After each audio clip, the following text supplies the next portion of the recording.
Good evening. Today is our Vision Committee, and today we also have with us the Canyon City Energy Franchise Committee, and that's a committee that the City Council appointed to research options for energy futures for Canyon City and a whole lot of other things. I've only been to one of your meetings before I was told I couldn't come anymore because of Sunshine Act laws. But I kind of say that the small part of me was like, that's okay because, man, you guys dig deep, divulge a lot of information, and it's pretty serious. And so I just want to start this meeting saying thank you to all of you that are on that committee and all the work that you've been doing. And I'm looking forward to hearing your report. But first we need to do a roll call. Are you doing that, Ryan? She is online. Oh, okay. Councilmember Dennehy. Here. Councilmember Schmischer. Here. Councilmember B. Smith. I think he'll be coming late, so we'll let you know when he shows up. Okay. Thank you. Councilmember Stein. Here. Councilmember Tracy. Here. Mayor Pro Tem Hamrick. Here. Mayor Smith. Here. All right, Ryan, who's kickstarting this? I think we're kicking it off with the Energy Committee and their presentation. Okay, wonderful. You could probably hear me without the microphone because Well, for the I benefit of the project. television Yeah, and people on Facebook. Exactly, Yeah. exactly. Well, we want to thank the City Council for allowing us to present this update on the work we've been doing the last few months.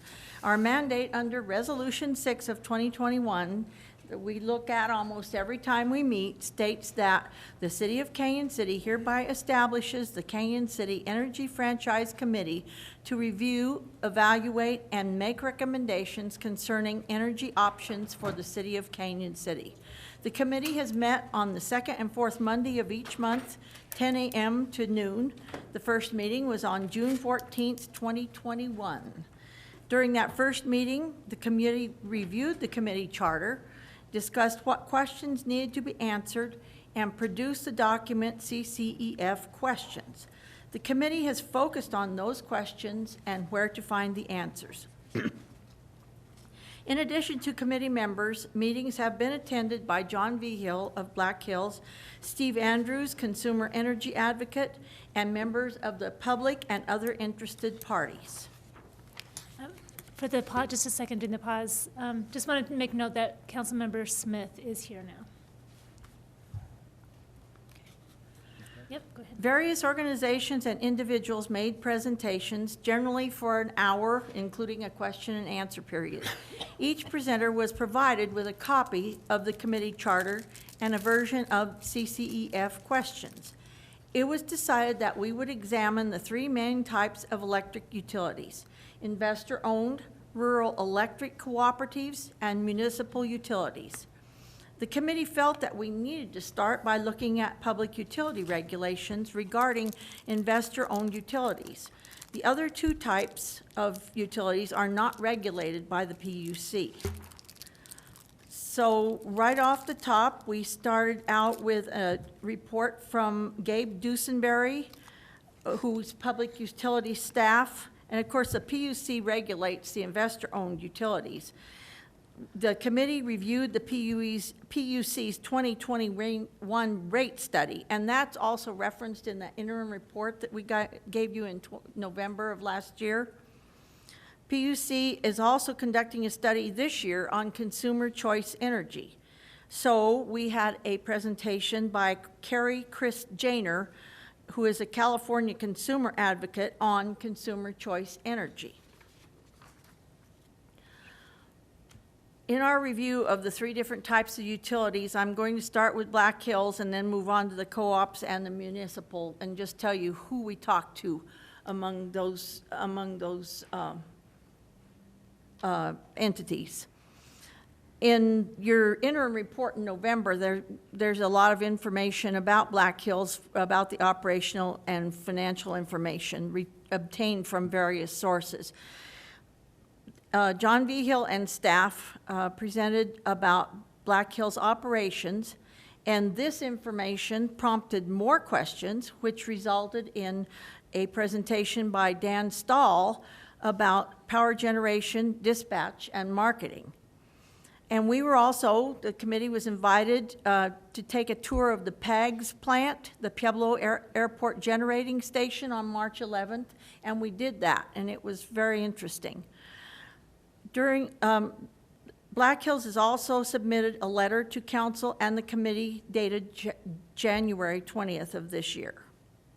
Looking at cooperative electric options, we had a presentation from Sangre de Cristo Electric Association by Paul Erickson.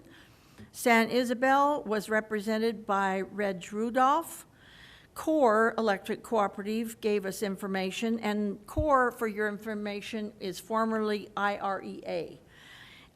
Jeff Baudier did that presentation, and as a result, a submission was made by CORE to the city. The municipal electric option, we talked to Dan Blankenship from Fountain, Colorado Utility, Municipal Utility. He's the director up there, about their operations and how they work things under a municipal option. Steve Andrews, our consultant, presented several case studies from different cities around the nation that have been successful in their municipalization. Andrew Heinley from Guzman Energy, who is a wholesale utility company, this information from him and what Guzman is about and what they have done in other communities was followed up by a submission by Guzman to the city. And in obtaining these various viewpoints of the electric utility landscape, you can see that we've all been working diligently to fulfill our purpose. But no one has worked harder to put together complicated facts in a comprehensive and understandable way than Kirk Souther. Kirk will now go over some of our other accomplishments. Oh, they know who I am. I've been causing trouble here for a long time. I'm Carol Dunn. I apologize. You want me to do the? I'll get it. Okay, great. Thank you, Carol, and thank you, council. We're just going to go over some of the big picture accomplishments that we've had. I think Carol has went over quite a few of it with the review of the different utility types that we have and the speakers and information that we've gathered. And then we did send a interim report. I think it was 39 pages that we sent out that in December for council the last time we talked with everyone. And then we do have, from Core Electric, we have a submission. At this point, the committee has no idea what the submission means. And also with Guzman Energy, they have submitted some information to the council. So I just wanted to, I'm not going to go into as much detail as what I did last time, but I want to just cover some points that I think that are pretty important as far as the, I guess I went the wrong direction. No. With the interim report, we did identify the different components of electrical grid, which is very, very important when you do your review. You do your evaluations and recommendations. You need to look at the generation. Where is it coming from? Is the generation owned by the company, or is it owned and or rented or contracted out with another company? So that's a really big issue right there, because the utility industry is a very heavily long-term asset. You have to invest a lot of money to make it work.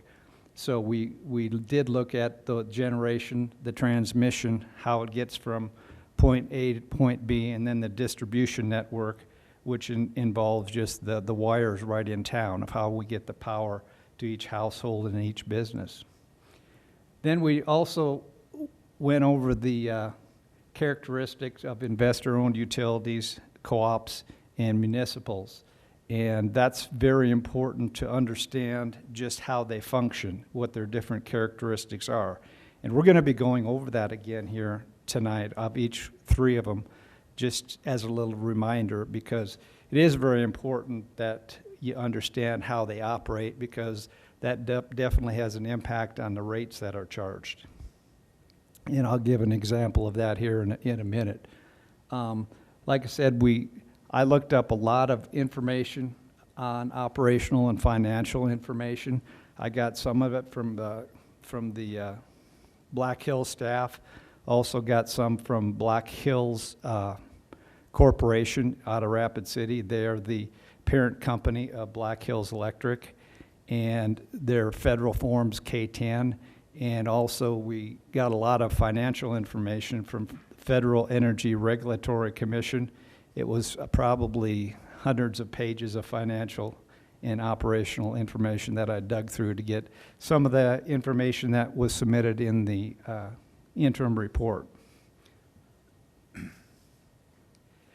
Then we did, at the very first, start with the 2021 Rate Commission study that was conducted by the Colorado Public Utility Commission. And this study was commissioned by the Colorado legislation, I believe in 2020. They were tasked with several important issues that they wanted, that the legislature wanted. They wanted them to see what the average state rates were for electricity of the different divisions. Then they also wanted to know the industrial-owned utilities, which are Black Hills and Public Service, or XL. They wanted to know if their rates were materially higher than the rest of the state average.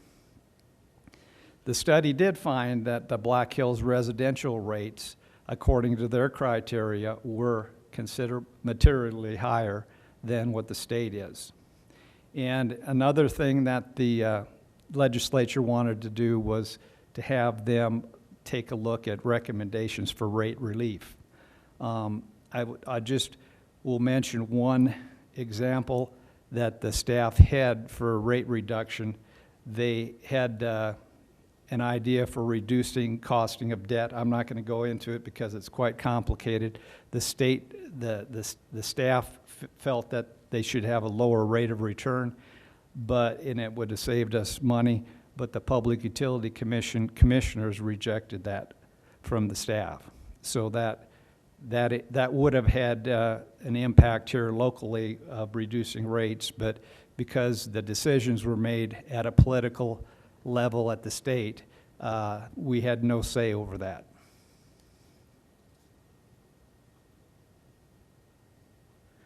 And lastly, the evaluation process that we went through is going to have quite a bit to do with looking at rates and trying to find some rate relief for the consumer, because that was one of the things in the election, the franchise election that was held several years ago, where 65% of the people were against that. I think what we have found out that the rates were a big issue.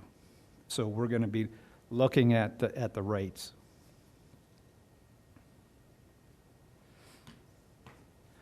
Like I said before, we're going to look at the characteristics, because I think that's very vital in trying to take a look and compare and contrast the different forms of electrical options that the city might have. So what I'm going to be looking at is the utility-owned, investor-owned utility characteristics.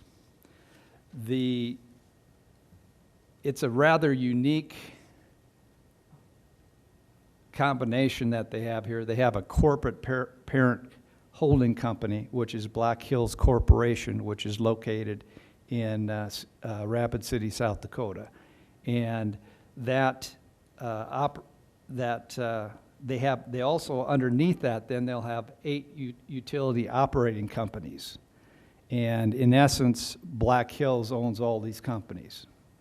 And it's very difficult to try to understand a lot of it, because they end up loaning one company that they own will loan another company money. They'll buy energy and sell energy from each other, and they'll do other services between each other. And just one one example that I had from one of the financial statements in 2020 is that on their balance sheet, $449 million of liability was to associated companies. So it just shows that it's very difficult to determine that, because one company that they own will be making money from another company, and how do you, just to understand all that, it's quite complex. But that's how the investor-owned utility, the model operates. Then they are owned by, it's a publicly traded company that stockholders own. So they're looking for profits, of course. They're a for-profit company, and they can profit by the increase in their stock and or dividends that are paid out.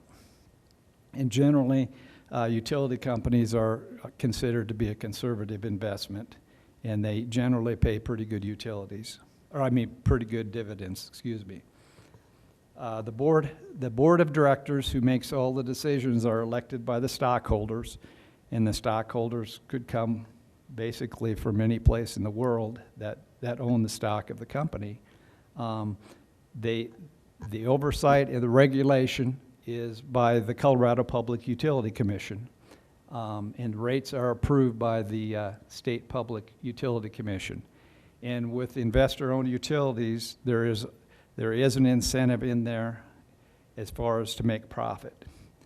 And the public utility has a formula that basically they say, we allow you to include all of your operating expenses as part of the rate, and then something that is unique to investor-owned utility versus a co-op or municipality is they're also allowed to make a profit on the big investments that they make. The second part of the formula includes a rate of return multiplied by their rate base. And the rate base goes back to what I was talking about before, being the generation, the distribution, and the transmission. When they invest money in all of those, it goes into what they call the rate base. And then they get a certain percentage that they multiply each year as a profit. And I guess I haven't checked that much, but I guess that's an old-time formula that the utility industry uses, which seems a little out of date to me anyway. But the formula actually gives an incentive for the company to increase their rate base. So if a company has a decision whether, like with a generation, whether they're to create wind or a gas generator, they take a look. They have two options. They can either own the generation capacity, or they could sign a contract to buy electricity from another source. Well, if you take a look at the formula that they use, it gives them an incentive to add to their own long-term assets, because the higher their long-term assets get, if they own them, then they get to have a return. They get paid a return on that. So when you're taking a look at an industry that is so capital intensive, it's really important to look at, do I own it or do I get it contracted from another company? And as seen here, it does give them the incentive to own their own. And once an asset like that is owned, whether it's a good investment or a bad investment, you're stuck for 20 years. It's going to be included in your rates for 20 years. So that's very important that the amount of money that is spent is it needs to be done wisely, because otherwise it can really cost consumers over the years.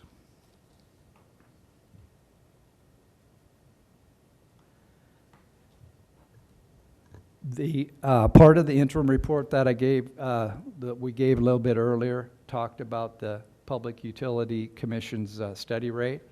Their task is to determine a safe and reliable electric service at a just and reasonable cost.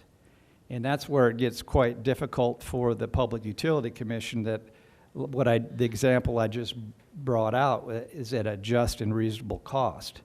And then if you take a look at the rate classes on the table, the very left hand gives the rate class residential, commercial, industrial. And then the second column is the state average. The third column is what Black Hills had. And then I just put a percentage higher. So we're 34% higher than the state average for our residential rates. And in the report, the Public Utility Commission reported that the increase in long-term assets that Black Hills invested at the Pueblo Airport Generating Station was a driver for the rate increases. Remember when I talked to you about that? Prior to Black Hills taking over, there were the prior company, wasn't it Aquila, they bought a lot of the energy themselves. They had contracts with other companies where they bought the contract. When Black Hills took over shortly thereafter, they went the path of building their own generation.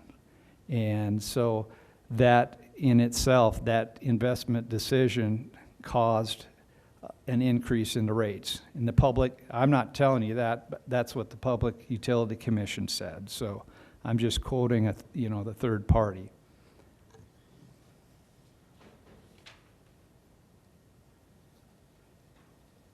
Just to reiterate, like I said, the investor-owned utility has that decision whether they want to own it or whether they want to contract it. And just by owning it is going to help them increase profits, and that's what they're in business for.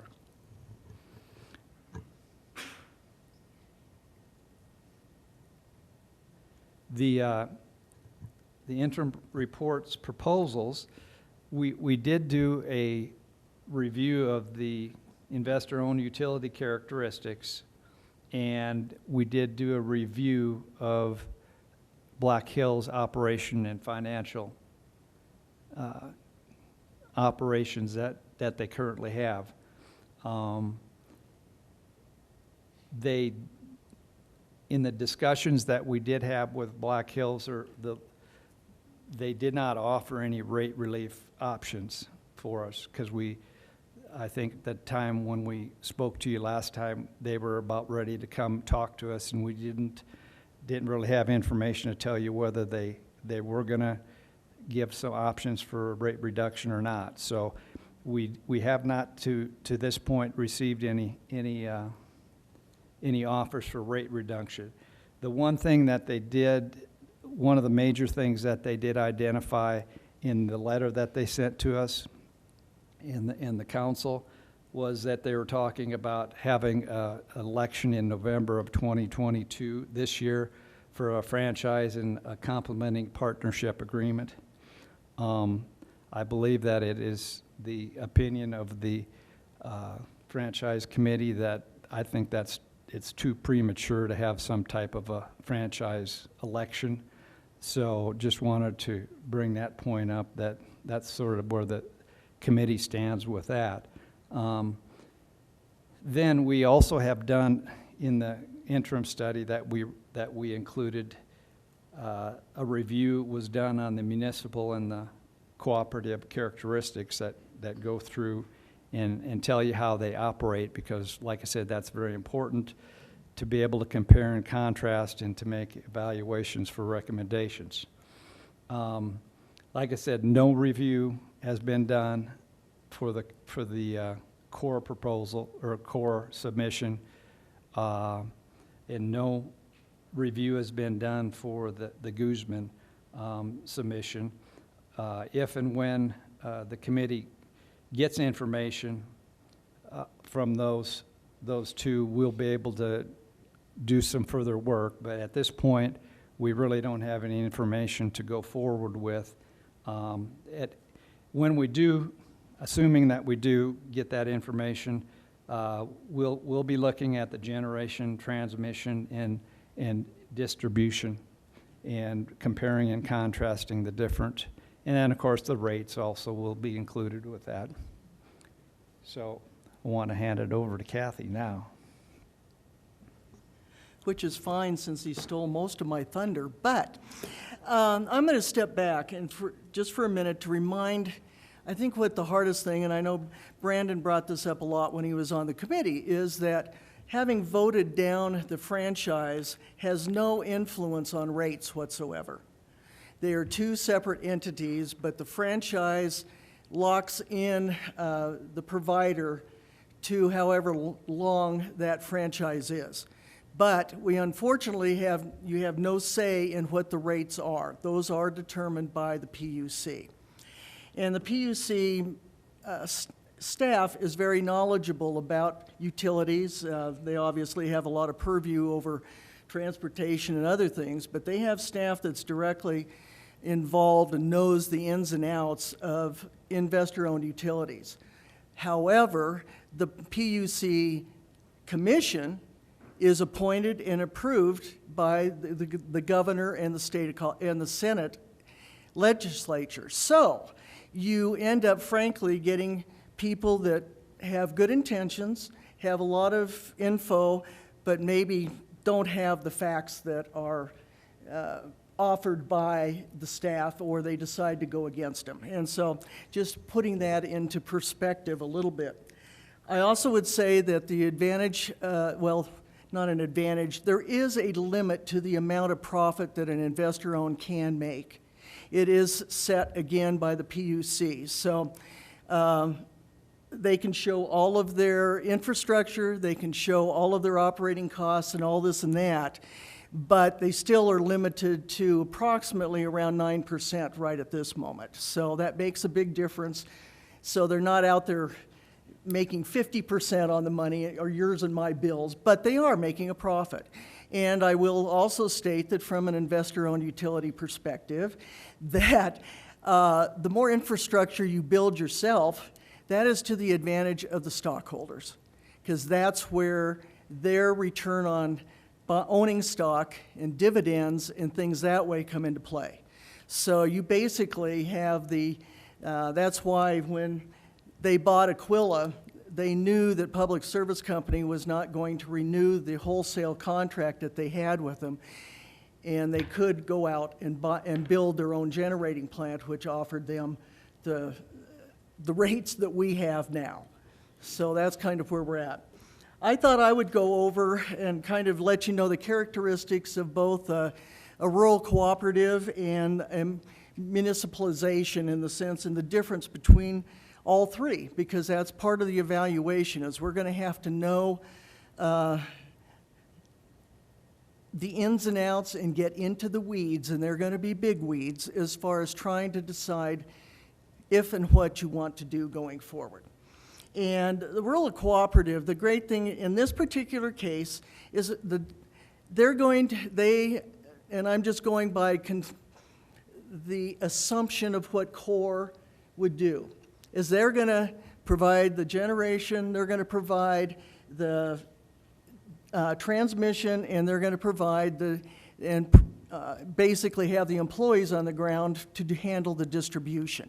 So they really would be doing the same things that Black Hills is doing right now. The difference being is that they generally buy their wholesale on the market. They have contracts with different contractors such as Guzman or even Public Service Company, which is XL, but they basically can go out there and have a little bit better control as to what the prices are for that wholesale electricity. They also will have some transmission, just because they probably don't have a whole lot, because basically it's going to go over somebody else's lines, but they will have contracts again with the people that have the transmission. And then as far as distribution, it's just the same, the same trucks and the same bucket trucks with a different name on them. But they're the ones that we, as you and I, will see them with the meters. They're the ones replacing the poles. They're the ones making sure the transformers and the substations are in proper shape. But what's neat about it is they're a not-for-profit. So they aren't looking at that 9 or 10% return. They're basically just coming out even. And the great thing about a co-op is if they do make more on rates for that year, a lot of times, and most of them, will actually return that amount to their members. Customers in a rural electric equals members. You are a member of the cooperative, so you basically are an owner of the co-op. And so it's kind of great. You're able to have all of this and have it as a not-for-profit, and so you're not jacking up perhaps rates unnecessarily. You do have a board, and again, it's elected by the members. So if, for instance, if we were under CORE, you and I could be elected to the board to try and guide them and make sure that they're doing the best they can for their members as a whole. And what's nice is that, like I said, no profits. And so you don't have the federal fee taxes, probably no state taxes unless it's probably property taxes and things that way. But you have less federal inflow, so you're not having the PUC guiding you. You will have what they call FERC, which is the Federal Electric, basically the governing body for the U.S. And that's mostly based on safety and making sure that they are following good guidelines and being able to do what is proper to maintain their membership in a safe manner. A municipalization, on the other hand, this is where it's kind of fun because it can be all or nothing in a sense. If the city were to decide, hey, by golly, let's have our own municipal utility in electricity. That can be many things. You can go out and hire all of the trucks. You can hire all of your meter readers. You can have your own billing and basically start from scratch and do your own thing. My own personal opinion is that ain't necessarily the best way, but that's an option. You also have the option of setting up and splitting hairs, so to speak, by you would have a wholesale electric provider, using the term Guzman because they're there. There's a lot of other ones out there. You can also perhaps sign a contract with an existing distribution company, say San Isabel. They might be interested in serving this whole area as far as taking it on. They're close. But again, and so it's one of those, they can handle the billing. They can do things that way. So this is all part of the evaluation process that we frankly have just touched the tip of the iceberg. There is so much involved. And of course, you've also got somebody, meaning Black Hills, who sure as heck doesn't want to get rid of us. They want to stay here. They want to do the best they can to maintain this because having a franchise is really an advantage. Even though we're a small community, it gives them the advantage when they go to borrow money. They've got so many communities wrapped up to where they are dedicated to serve. They also have all this infrastructure of which they can get rate relief on. So basically, it's one of those to when we start evaluating, I mean, you've got to look at, okay, where's the generation coming from? Who's going to do the distribution? Do we have transmission lines?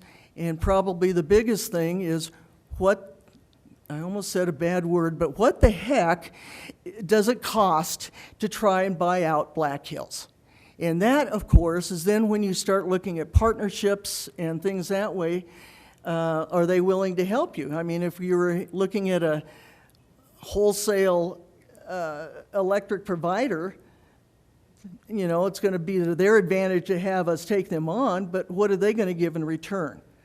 are they going to help to carry the money that it maybe is needed to be able to take this on and so forth. So anyway, I'm overstating a lot of stuff, but I just want to let you know, John Hamrick has done a good job. I think he probably handed out something.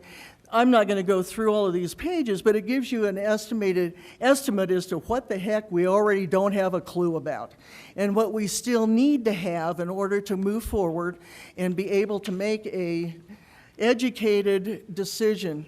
And if we want to, when I say we, I'm talking us as a city, you as our representatives, do we want to take this on? And I think that we still need to do a lot of investigation to say yay or nay. And is there anything, what am I forgetting?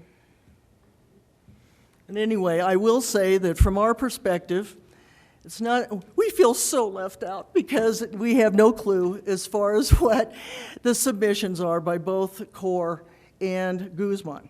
And we understand completely. I would bet you that you're sitting there, this is a competitive situation. So, but if we don't, we are kind of stuck in the mud right at the moment, not being able to go any further. And it doesn't mean that we're willing and able, but it's up to you to decide where we go from here. And we appreciate it, and this has been pretty darn exciting to go through. It's, luckily I still have few memories of working for a utility, so that's maybe helped and maybe hurt. But we appreciate it, and we will continue on at your will and whatever you want us to do. Thank you for your excellent presentation and for all the work that you've done so far. Really, really appreciate it. I'd like to open this opportunity for any questions from the council. We really want questions. Councilmember Stein. The one thing that I'm curious about is that the voters of this city turned down a renewal of a franchise agreement by more than 2-1. What is Black Hills offering that we can tell the voters makes sense for them to vote for another round of the franchise? What's different? That's all I need to know. We don't know. They've given, I believe, submitted to you folks the 2-page comment. I will tell you that without lowering rates across their whole service territory in Colorado, they cannot lower our rates here in Canyon City. Those are set, and usually there's no sweetheart deals between one community to another. So while we make a big assumption, which I think frankly is correct, is that people are concerned about rates, but there's other things. How many more renewables do we want in the community? What do we want for helping making maybe the city buildings more energy efficient? And things that way are things that they could offer and may have or have already offered. But as far as anything concrete, no, we haven't seen anything. Right. I think Kathy makes a good point on that, and there may be other things. We don't have really much information about the condition of the infrastructure within city limits, and so maybe that would be something else. We'd want to know more about that, and what shape is it in? Is it in the shape that we as a community expect it to be in, and many other things. But if I may, I'd just like to add something to Thank you, Kirk. Yeah, I want to add something that we've had a lot of discussions about in the committee. Rates is right up there, but right next to it, almost if not totally equal, is reliability. And we really have to look at anybody at Black Hills, anybody else that would come in, and make sure that we're going to have the lights on when we flip that switch. So that, I know that we've looked at that and are considering that very important as well. Councilmember Smith. Just for the sake of people maybe in the public that are watching, can you kind of discuss the definition of franchise and what, because you kind of touched on it, on why Black Hills would be in favor of a franchise. Why would we as voters be in favor of a franchise? It's interesting. in addition to a franchise, you have what is called a certificated area. Without a franchise, you still at this point have a certificated area. However, if the franchise had been approved, we would not be able to be sitting in this room talking about other options. And so it gives us, it's one thing from the utilities perspective, it gives them a little bit of security.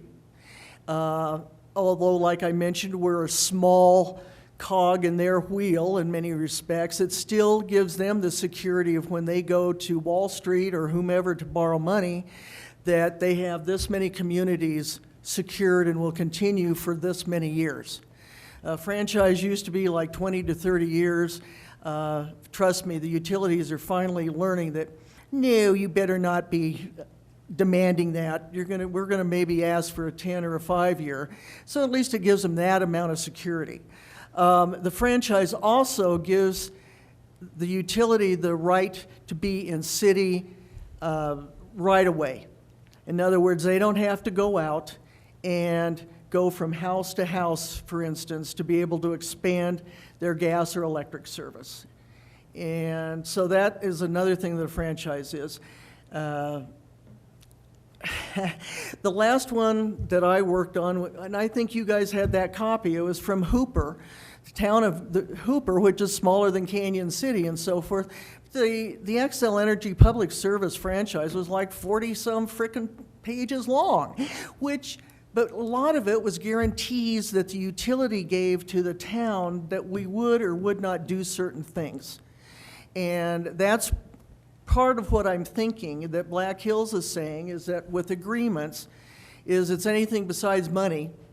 It's other things we might be able to do, but we ain't giving you any clue as to what those are. So, but does that kind of help to give you a definition of that? Yeah, like I said, for the public more than anything, I just wanted to put that on record. My other question would be, let's pass, because I don't have it completely formulated. I'll just add to what Brandon just said, if that's okay. Just as a reminder for the community, the most recent franchise that we had here between Black Hills and the city expired in November of 2017. The franchise renewal proposal, the election for that was in November of 2020, and that's when the renewal failed on roughly a 2-to-1 vote. So it's important to note what Kathy was saying about certificated area. A utility isn't allowed, if the franchise isn't renewed, the utility can't walk away and not serve. They must continue to serve. That's state law. So just to put a little more context around it. Councilmember Schmischer. Thank you, Madam Mayor. I was wondering if we could go back to what you were mentioning, Ms. Dunn, about reliability. Have you guys started to look into the reliability of the 3 options and kind of if there are large discrepancies or disparities between the 3? Well, as Kirk said, we don't have any information on CORE per se. We can probably get some from other areas that they operate in, which they operate in a lot of urban areas like Parker and Castle Rock up toward the northern part of Colorado, and then they operate in things out in the eastern plains as well. So I'm sure there's reliability numbers in those areas. And each one of like Guzman, they're strictly a wholesaler, so that doesn't apply to them at all. And I know we have the reliability figures for Black Hills Energy as far as their outages and all that sort of thing. Those are in reports. Correct. Which reports, I don't know. Kathy? Oh, hell, I'm not sure either in that respect, but one thing that from the utility perspective, you have these reports, and I think, if I remember correctly, they were called like SAIDI reports, and that was how many minutes were the outages, where were they located, what was the cause, and so forth. And trust me, they take those very seriously because those are things from an IOU, an investor-owned utility, that they report back to the PUC on. And they can have that thumb put down on them to say, you better start fixing this up. The thing is that I'm sure CORE does the same thing, but generally, rural electrics were formed because they were in the rural areas. And so you've got maybe a couple of miles between customers. And so their SAIDI reports may not be you may not be able to compare apples to apples. Because again, it depends on they may have had a blizzard out in the middle of, down by Walsenburg or something that way for San Isabel, for instance. And so that is one thing. It's hard to do that, but you bet we'll evaluate that as much as possible, because the last thing you want to do is, you don't want to throw the baby out with the bathwater. You may get lower rates, but you're sitting there in the cold, in the dark. So that's one of the big things too, is to make sure that we're doing it that way, making sure anything else that's an alternative is trying to give us as much apples to apples on that side of the things. Thank you so much for that. Also, just thank you for the work that you guys have put in on this. It sounds like it's been at least 4 hours a month for almost a year, and that's a lot of your personal time that you're devoting to making sure that we really fully understand the options and can make a really informed decision. So just really, really appreciate that. I also really appreciate the way that you presented the information this evening and also the report in December. It was really much easier than I thought it would be for a layperson to understand, and I really appreciate that. I'm wondering if it's within the scope of what you've done so far, if you would mind also just walking us through how these processes would work. So How do we what? How these processes would work. So if the recommendation or the decision was to move away from where we currently are, what would actually have to be done? Oh, boy. John has put, I think, pretty well put some of that in some of this paperwork, but it's going to be daunting. I don't want to sugarcoat it in any way, shape, or form. And we also have put together, John put together a matrix of sorts of several topics, and that's what we're going to try to fill in as far as pros and cons for each thing we look at, and be able to present to you in a fairly simplified, but not. Yeah. This is anything but simple, but something that will make sense, and try to be able to compare, as Kathy says, as much as we can, apples to apples. And I think that the handout that you have, if you take a look at maybe starting on page 3, just as an example, a municipal utility option with if Guzman, whatever we have from them, you'd have to take a look at what Black Hills Energy System analysis looks like, an assessment. Yeah, if you could get a estimated cost of the system value, then you would have to estimate what your operating budget would be for a municipal utility. Then you'd have to take a look at estimated non-operating budget, like your debt service, how much debt you'd have to have with that, and How long you're willing just, to carry it. yeah, and just in evaluating that, then you'd have to take a look at the generation. What type of generation would they be offering? Would it be city-owned sources, or would it be a wholesale purchase? Then you'd have to take a look at transmission lines and substations.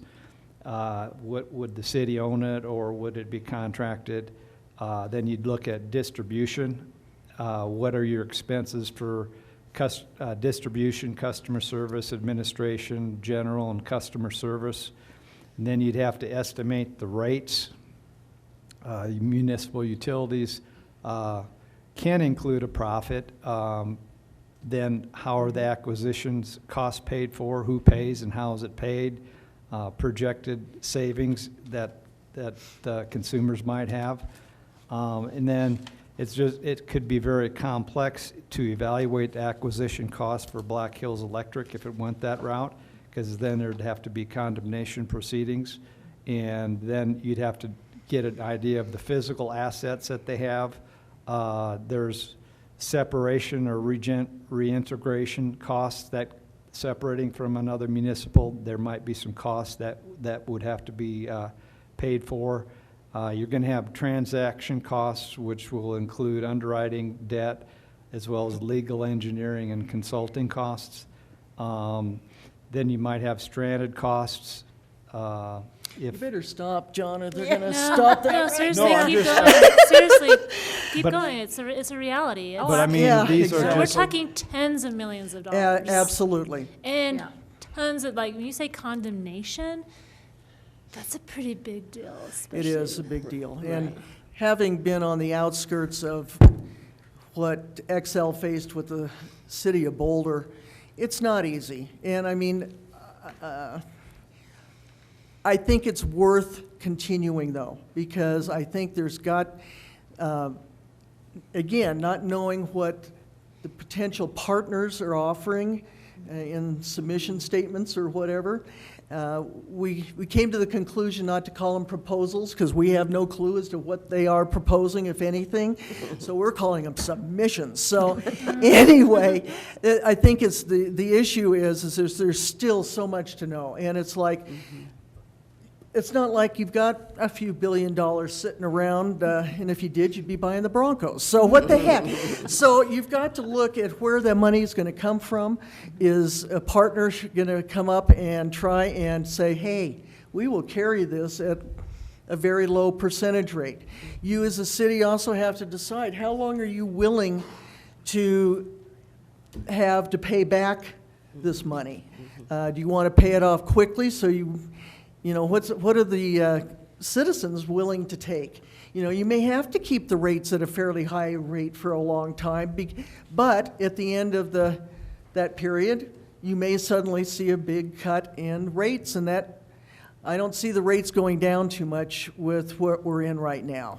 So You it's, mean with the global, oh, costs I or think bigger basically with an pictures? investor-owned, you know, it's, I don't, and yeah, and there are some, you know, I don't want to take us off on a rampage, but there are some really weird things going on in the utility and over environment and so forth, in the sense that even couple of the PUC people frankly want to eliminate any natural gas use from now on.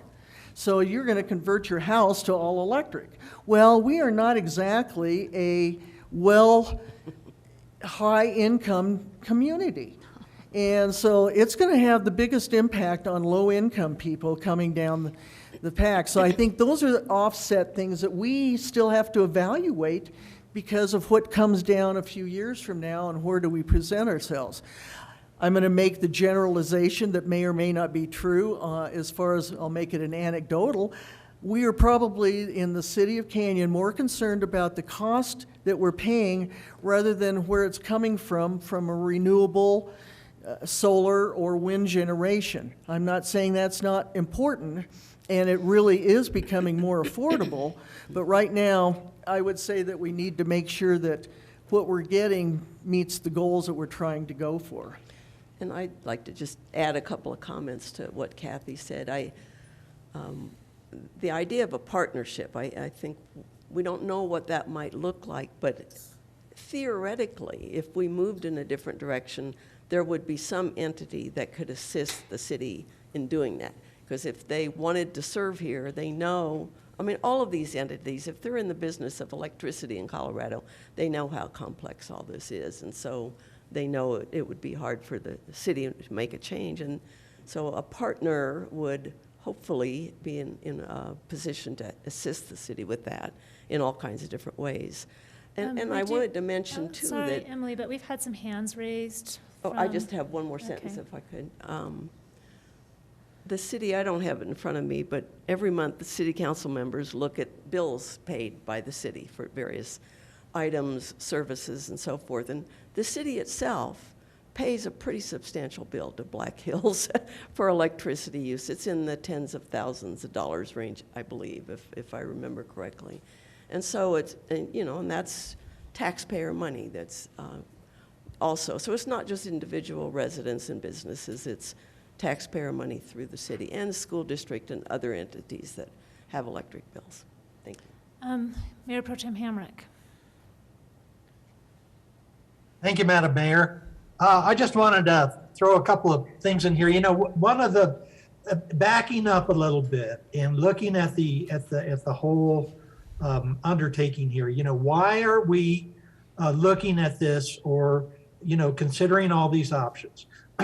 If you have a not-for-profit utility, right away, your rates could be 8%, 9% lower because the profit is cut out. Okay. In addition, theoretically, the rate base burden that an investor-owned utility carries is not the same rate base as a municipal electric would have, or a cooperative. And so because of those, theoretically, if you could wave a magic wand, there's the possibility of a lot of savings here for individual customers. But the problem is that once you start, slicing and dicing this and talking about the different negotiations, information that you have to have, which can be costly to acquire, and the battles, frankly, that you have to fight to get to either a municipal or a cooperative, involve a lot of legal costs. And so there's risks that you can spend a lot of money and not save anybody any money, and as a matter of fact, maybe even increase rates to customers. But that's the horns of the dilemma that we're on. Is there a way that we can, some path forward that we can say, all right, if we follow this path, we have a reasonable likelihood of being, number one, successful, and number two, reducing rates for people here in Canyon City.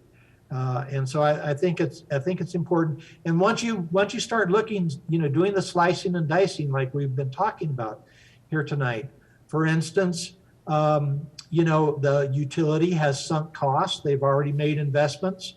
If we were to leave a utility, what happens to that Canyon City's portion, if you look at it that way, of those rate base investments? Does Canyon City have to pay those back? Do other utility customers within Black Hills have to pay that debt off? And so there's all this really means is that they're to move down a path where we try to achieve savings for our citizens is complicated. Lots of legal battles to be fought, lots of consultants to be used if it appears feasible at all. Thank you. Thank you. Councilmember Stein.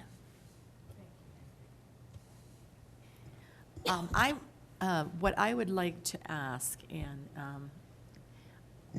I spent a lot of time last year trying to sit in as many meetings as I could, but once I was elected, I thought that it wouldn't, because there's already council representatives there. And I think I missed the one with Fountain. So how did Fountain deal with these upfront costs? How did they do it? By starting early. They've been a municipal utility since 1935, I want to say. So, they've been that way for a long time. Well, I thought they had changed something. I think they are. They changed their wholesaler? They changed their wholesale. Right. Exactly. That's Okay, right, so yeah. this wasn't, they didn't, is there any other communities similar to ours who have accomplished this, or are we an outlier? Kit Carson. Well, Kit Carson County in New Mexico, which includes Taos and Angel Fire, I believe, 6 years ago, I think, because they're talking about having their debt paid off here very soon in a shorter time period than they thought they would. And they were assisted by Guzman in that effort. Okay, so Guzman did assist them up front with upfront costs? I believe so. Okay, thank you. Councilwoman Stein, in the state of Colorado, I believe the last successful municipalization was the town of Lyons in the late 70s. True. So Yeah, there are That's different right. rules and regulations, I'm assuming, between New Mexico and Colorado. Yeah. I'm done. Yeah, sure, go ahead. Thank you. Have there been any towns more recently than the late 70s that have done the second option, changing from an investor-owned to a co-op? That is a good question. I don't know that No, I information don't know offhand. history. I should add, and it might be helpful to council to have the case studies that Steve Andrews Right, presented right. to the committee, because they're not just Colorado, but there are other parts of the country and how other communities made the transition. So at the very least, maybe the written versions of those case studies It's would a be very helpful. difficult transition, and in 2021, the state legislature did commission a study on how it could be made easier for municipalities to have a choice to make changes. Unfortunately, I mean, they approved the study, but it's in the tens of thousands of dollars for that study. So its depth of effectiveness probably won't be sufficient enough. But it does demonstrate that we're not the only committee that's frustrated that this is so difficult to go through this to create options for our customers. I wanted to touch base on a couple comments that you made, Kathy. And one of, excuse me, one of them is about how to go down this route, we're really getting into some deep weeds. And I feel like it's almost more like we are making a commitment to go all the way to hell and back to go through this And process. the horse you rode in on? I mean, we kind of talked about all of the hurdles that we'd have to go through, plus the tens of millions of dollars to go with it. And that kind of energy and finance and dedication to do that, I would just like to say, I mean, you, and I will respect, you say you feel like there's still a lot more homework to do, a lot more research to do, and by all means, if that's your advisement, then that's what we need to do. But please keep in mind that we have a lot of priorities in our community, that we also have tons of other fires from down under that we are having to think about and address, and we only can take so many of those on. I mean, just stormwater and streets, those are in the hundreds of millions of dollars of deprivation of not being taken care of for decades. And add on to that water distribution with hundreds of year-old water pipes throughout town. And so I would really appreciate, as you make these considerations and hopefully get more information that from Guzman and Core, we hope that you can make some more educated things that you can, at some point we can say, this is, you know, at some point, where's that line we're going to say, this is still worth moving forward, or maybe it's just more than our community can handle at this time. And I totally appreciate that. And I would say that that's one of the things is, like, if we're talking about partners, whether it's strictly just wholesale, strictly like Core or somebody else out there, what the hell are they bringing to the table? Because we are, as a city, we're giving them new customers. We're giving them new income. And so what are they bringing back to say, this is what we will do from dollars and cents to help you achieve what you want to do, because we are going to have you as a customer for X number of years. So to me, that's what, when you're getting submissions or whatever, is like, are they bringing money to the table, and or legal fees? What are they bringing? You know, this is to their advantage. This is not just us going out there, but they're also looking to gain from this. So what are they willing to put down to help the city accomplish something different? Another charge that was given to this committee was to have focus groups in the wake of the election that was lost for the franchise. And I was wondering if that is still something that can be on the table, of having some focus groups with our community where we really delve in, you know, why did you vote down the franchise? What are your expectations? And what are, you know, for electric energy moving into the future? And if you had to choose priorities of where to invest our taxpayer money, you know, where would this rank? And so that we can really get a feel that we really are moving in the direction that our community wants. Because just in an election with 65% no, I don't know if that really speaks to the whole picture of what our voters want. I'd just like to make a comment about what we were talking about just previously. The Core letter that I believe we received said that Core was willing to put up the money to buy out the system, and Core was going to provide things. So from my understanding of how these partners would come in, they would have the money to put up, and then it would be paid back over 15, 20 years. But as far as the city having to come up with tens of millions of dollars, it's my understanding that if they're willing to come and talk to the city about possible changeover, that they would be putting up money. And they would have the expertise, the legal expertise, to assist with that whole process. Well, that would be best case scenario. and Well, we hope I to be able mean, to share some if information if with that's you. not the case, then we won't be going any further. You know, because the city's too small to be coming up with that type of long-term debt. But that would be what I would anticipate, is that your partners, one or the two of them, would come back with that offer to help with the buyout, if that's what it was, and would have all the financing and the legal assistance. And just like any negotiation, this is their first shot over the bow. So this is where, depending on what it says and what you want to know, this is where you shoot back and say, hey, this is what we need. And you start, a sales perspective is what you're looking at, is you need to come back to me as a city and say, this isn't enough. What else are you willing to do, and how badly do you want to have us as a customer of yours? Councilmember Dennehy? And I agree with that, and thank you guys for the great information in that tonight. But, you know, the one thing that I didn't hear tonight, and I'm just kind of curious, because, you know, we're saying buy out the system, or, you know, if that comes to that. But then it becomes, does Black Hills want to sell their system? And I understand that. So then what does that cost, or what does that become then? And is that another thing, just as far as cost goes, because then we're going to have more attorney fees, and we're not talking minor attorney fees. These are going to be in the millions. I mean, it's not going to be cheap, because you're going to have a battle. There's no doubt.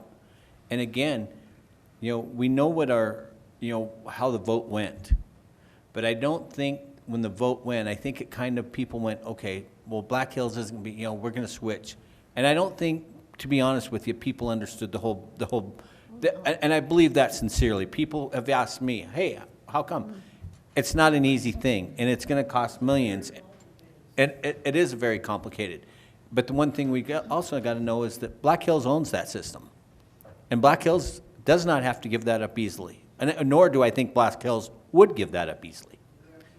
And I think that's something that we all have to think about too, because even if the rate comes in lower, the cost to everything, and especially to the city, does the city want to take on any extra, putting in a few million, 5 million, 10 million to change the energy system?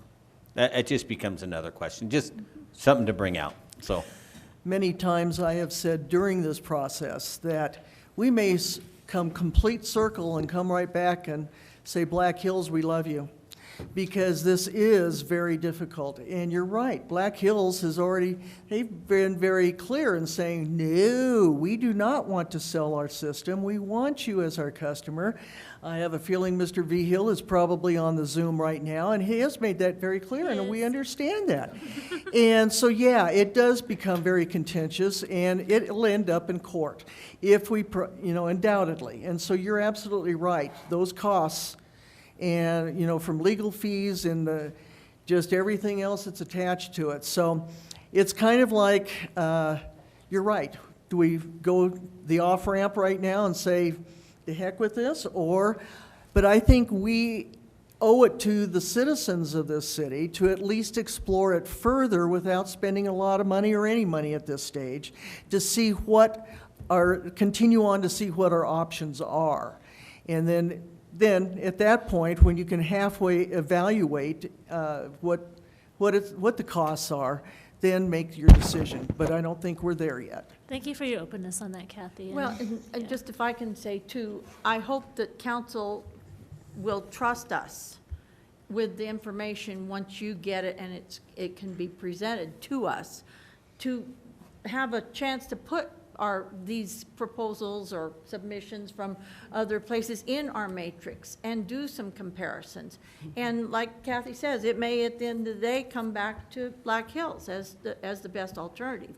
But, you know, having come this far, I'd really like to carry it through to the conclusion of being able to make the comparisons And on we're these seeking legal submissions. advice to see what we Okay. can do to help bring you guys Great, into that this. would really be much appreciated. Mayor Pro Tem Hamrick's hand has been raised next.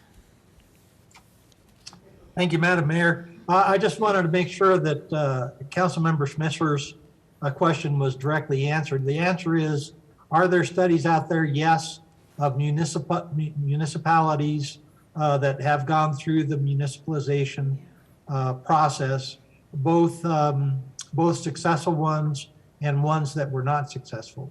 And we do have some case studies that we can share with council that shows some of the successful efforts.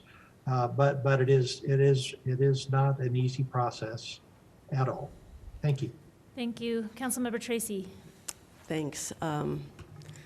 I do think it's important to maybe reiterate that the city is doing what it needs to do right now, and that is due diligence to look at these alternatives in detail, because we know that cost is an issue. We know the cost affected the outcome of the election in November of 2020. Some of us who've been working more than 4 years on this issue have talked to business owners in this community who, if they use a lot of electricity, they can hardly make it. We know we're a high poverty area.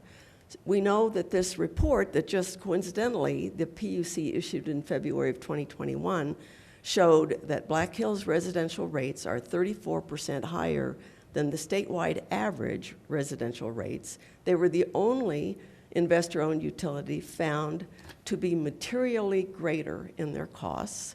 We know from that same study from the PUC that at that point in time, a year ago, when that study was released, that our costs here, our rates here, were 47% higher than Xcel Energy's residential rates. And we know it's an economic development issue in this community. In addition to the individual customer, it has an impact on businesses. There are some businesses that barely make it if they have high electric bills, hundreds and hundreds of dollars in electric bills. So regardless of how this all comes out, it's important for the city, I think, to finish this process and do its due diligence. The easy thing is to continue doing business with Black Hills Energy. We would like them to come to the table with something more than what they have so far. So I just think it's important that we recognize that we can do focus groups. I think that's a great idea, but I don't think we'll be surprised with anything that we'll hear from people. I know from my own experience, I started on this project over 4 years ago when I looked at Xcel Energy residential bills in Breckenridge versus Black Hills residential bills in Canyon City, and was just shocked at the difference. So I just hope that we don't shy away too soon, that we continue working on this, play it out wherever it goes, so that we can provide this as a service to the community. Thank you. Councilmember Stein. Thank you. I have just two things to say. And one is, when you look at these rates, that's today in 2022. Where is this city going to be in 10 years with this company? Because they have to make a profit.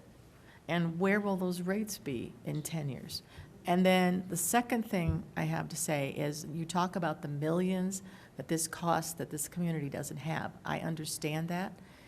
But each of us who represent the districts in Canyon City, we each represent about 3,000 individuals. I broke that down. I figured maybe an average of 3 folks to a family unit. I used a very conservative number for what they might pay for power.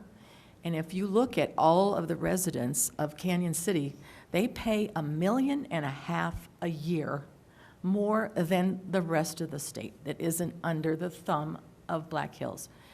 So that's the kind of thing that maybe that's something else we need to look at. Plus, with climate change, you know, we're going to have, they are going to have a lot of challenges, power companies, going forward. And investor utilities are at a disadvantage because they have to pay for disasters that are, you know, unforeseen, that are going to keep happening because of climate change. And they're going to have to pass that on to us. And I'm not saying that even if we had a partnership or a municipality or some other option, that we'd be able to do a better job. That's something that we have to consider too. We may not be able to do a better job. But we do have to consider that this is what the people that we represent are paying more every year than the rest of the state. Thank you. I was just going to comment. I try to play both sides of the issue, and from Mr. Vihill's response at times, as far as the Black Hills has already invested in their generation. It's already, so it's good for, say, supposedly 30 more years or whatever. So their position is that their rates will not continue to go up while others will, because they've already got the infrastructure. So I'm just giving you both sides because I think that's only fair to do. And I appreciate that, Kathy, because that builds trust with the committee, knowing that you're looking at everything and it's not just a myopic view. But then on the other hand, with everything going toward renewables, they are also investing heavily in wind, and then our generation capacity of gas at PAGS is used less, and we're still paying for that for another 12, 13 years. So there's pros and cons to everything. Beth, did you want to address the council? I just had a couple things I was going to say. Okay. If you don't mind, I do have a list in the queue from council members, but then I just want to, if you wanted to be in the queue, I'm putting you in the queue. Okay. Councilmember Smith. I just kind of wanted to piggyback off of what Councilmember Stein said. You know, the future is what I'm really looking at from this standpoint. It's unfortunate that the person that plants the tree doesn't always enjoy the shade, but it's just such a hard sell for me to sit back and think that these rates could continue to our grandkids and those things. And municipalization could, or co-op could be just as expensive. Those rates potentially could be larger for a significant amount of time before we see that decline in the rates, especially if you're looking at building infrastructure for municipalization or those things. So I'm just trying to manage expectations. I talk to people almost daily on this topic, and it's probably going to get worse before it gets better. I just want to throw that out there. Your shop is the ultimate focus group. Yeah. We can come hang out at the barber shop. Awesome. Councilmember Schmischer. Thank you, Madam Mayor, and that's a perfect segue, because I just wanted to make a brief comment about the focus groups and why I think that they might be really helpful. As I understood your presentation tonight, Black Hills couldn't give us a sweetheart deal and lower the rates here. They have to have a statewide rate, but there are opportunities for them to potentially build things into a potential franchise if down the road we do end up going down this route. So if there are specific things that Black Hills consumers here in Canyon would like to see that don't have to do with lower rates, I feel like that would be really helpful information that could be gleaned through focus groups. Obviously, I am 100% in favor of continuing down the path that we're going down, which is a lot more research, a lot more conversations, a lot more investigation, and frankly, a lot more free labor by all of you. But I do think that having that more nuanced understanding of why so many people voted no on the franchise, and if there are things other than the rates that people would like to see changed with regard to our relationship with Black Hills, that could only be helpful and beneficial to know. I think one of those nuances too in that group is that some confusion too, because in the Pueblo vote, they had to vote no to municipalize. And there could be also some confusion because our vote was vote yes to a franchise, but they thought they were voting no to them. Anyway, it's so confusing, but it just shows that there was a lot of confusion between, because we were all really keeping our eyes on Pueblo, but the yes vote there was different than a yes vote or a no vote here too. So there's just a lot of nuances.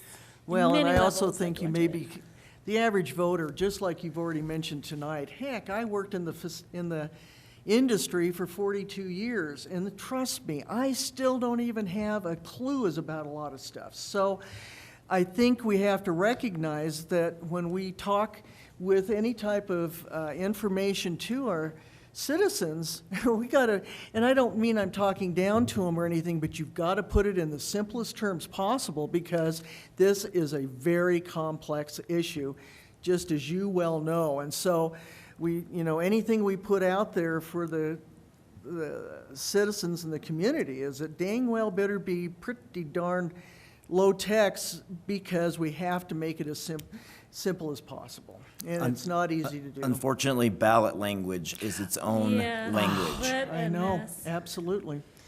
Sorry, just to close that loop, but I do think that you make a really, really excellent point about education and ensuring that we are doing a really good job explaining the decisions as we're making them, because it is so complicated, and without a lot of time and energy spent on ensuring that we're informing everybody about what the options are and why we're doing what we're doing, I think that we could just perpetuate the confusion. So that those focus groups can also serve as an education tool, is that what you're saying? Okay. As long as the lights are coming on, people, they don't really think about it until the bill comes. No, they can hear me. I'm loud. It's the television and Facebook. Oh, that need that's to hear you. true. I was just going to say, to your point, is, people, this is something we all take for granted until we have an outage. Or we open up the bill and it's like, holy moly, where did this come from, So, yeah, we have to make sure, and it's the old repetition of when we start to decide what to Well, say. The same can be said for being able to turn your water on and have it come on, or be able to drive on a road and not have your shocks go out. Yeah. But we need to let our public have a chance to address council. Beth, can you please come in and let us know what you're thinking? Hi, Beth Katchmar. So I initially came here because I wanted to give my opinion about Intermountain Rural Electric Association, now called CORE, which I have paid them bills since 1984. And I have a lot of experience with them. I've done construction projects with them. We built out properties with them, subdivided properties. They bought property from us. I think they are an excellent organization. I have nothing but admirable thoughts about the way they've always dealt with us. Our bills have always been reasonable. They're very communicative. They are the real people. You go down to their office, you sit in their office with them, you get to talk to them. And I know it's much bigger than it used to be, but we have properties in rural Douglas County that, 1984 when we bought out there, we're talking dirt roads. And we bought a homestead farm that got electricity in 1946, and they were the first ones in the county to get electricity. So it's an old system. So I think they have a lot of positive attributes to a utility that's owned by the members. But second of all, talking about I think going to the election, I think a lot of people didn't know what they were even voting on and didn't really have any idea. All they saw was, well, let's do something different, because then we will maybe have a better electric bill. And I think that a couple questions I have is I think that should be presented. I think the matrix would be a very good tool for us to look at as citizens. If we could get to the matrix where you could present it to focus groups or to people that could say, here's are your choices, but we also have the questions answered. What would this cost? I mean, I don't think anybody has any idea of what it would or would not cost to change over. And my question is also, at what point can you just say, okay, we don't want to do anything, and then go with Black Hills? How does that look? Do we have to have another election?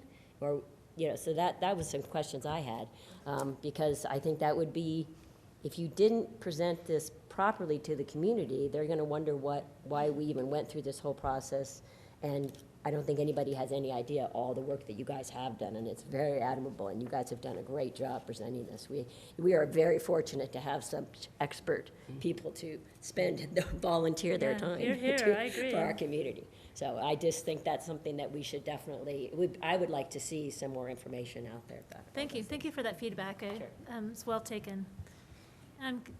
it's probably getting time to start wrapping things up, but Councilmember Tracy, you did have a comment? I just wanted to respond to part of what Beth said, and thanks for being here and sitting through all of this. It is complex, and it's not something, well, if you try to do it in a short amount of time in a simple way, you accomplish nothing, I think. So we just have to dig in and learn as we go.